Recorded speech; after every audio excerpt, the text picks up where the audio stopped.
অনেক সময় আমাদের কাছের মানুষগুলি আমাদের অনেক ক্ষতির কারণ হতে পারে। আমি মাইশাস টাইনি ওয়ার্ল্ড। আজকের গল্পটা একটু ভিন্ন রকমের। গল্পটা তাহলে শুরু করা যাক। গোসল শেষে বের হতে পা পিছলে পড়ে গেলাম। মাগো বলে চিৎকার দিতে ছুটে এলো আম্মু। আম্মু, কি রে, কি হয়েছে? পড়লি কিভাবে? ইদানিং তোকে খুব বেখেয়ালি দেখছি। নিজের দিকে একটু খেয়াল রাখতে পারিস না?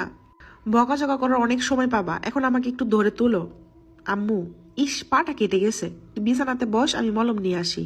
বসে বসে নিজের পাটা দেখছি আর ভাবছি, বেশ কয়েকদিন ধরে গোসল শেষে বা বাথরুমে গেলে আমার সাথে কিছু না কিছু ঘটে চলেছে। কিন্তু এমন হওয়ার কারণটা কি? ভাবতে ভাবতে আম্মু ছুটে আসলো। আম্মু, ভালোই তো ব্যথা পেয়েছিস। আমি, তুমি না গিয়ে তুলিকে ডাকলেও তো পারতা। ওরে তো কাজের সময় হাতের কাছেই পাই না, কই থাকে সে? তুলি হচ্ছে আমাদের বাসার কাজের মেয়ে। আমার নাম মৌ। আমি এইচএসসি পরীক্ষার্থী।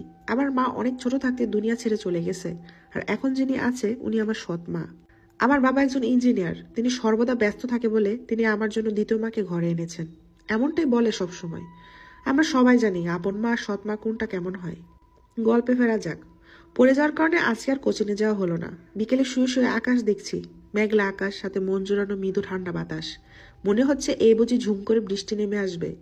তুলিকে ডাক দিয়ে বললাম, এক কাপ চা দিবি? ও মুখটা বাঁকা করে বলে উঠল, না দিয়ে তো উপায় নাই, দিচ্ছি একটু পর। তুলি আর মা দুজন দুজনের অনেক মিল।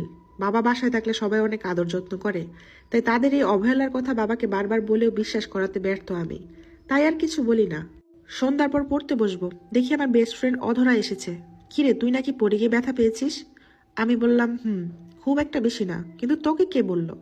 অধরা বলে উঠল, তোর আম্মুর সাথে ছাদে দেখা হয়েছিল, উনি খবরটা দিল। আমি বললাম, আসলে বেশ কিছুদিন ধরে বাথরুমে গেলে আমার কেমন জানি অদ্ভুত ফিল হয়, মনে হয় কে যেন আমাকে দেখছে, আবার মনে হয় বের হওয়ার সময় কেউ আমাকে ধাক্কা দিচ্ছে। অধরা আমার কথা শুনে অবাক হলো। এমন কেন হবে? তুই কি নামাজ আবার ছেড়ে দিছিস? আমি বললাম, না, নামাজ পড়ি, কিন্তু রেগুলার হচ্ছে না। আম্মুকে বলে তো লাভ নেই, তুই তো জানিসই আমাকে বোঝার মতো একমাত্র তুই ছাড়া আর কেউ নেই। অধরা বলল, আচ্ছা তুই চিন্তা করিস না, আমি দেখি কি করা যায়। তুই রেস্ট নে, আমি আবার কাল আসবো।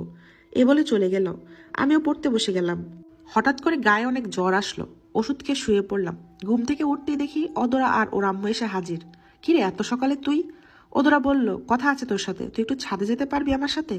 আমি ওর এমন কথা শুনে হতবাক হয়ে বললাম, কি হয়েছে, এখানেই বল। অধরা বলল, খুব গোপন কথা, এখানে বললে সমস্যা হতে পারে। ছাদে আসার পর বললাম, কি এমন ঘটেছে যে ছাদে এসে বলতে হবে? অধরা বলে উঠল, তোর বাসা থেকে গিয়ে আমি আমার আম্মুকে সব খুলে বলেছিলাম। আম্মু শুনে আমার এক হুজুর আঙ্কেলকে তখনই ফোন দিয়ে সব বলে। উনি শুনে বলে, তোকে নাকি কেউ তাবিজ করেছে, এখন ওনাকে বাসায় আনলে উনি সাহায্য করতে পারবে।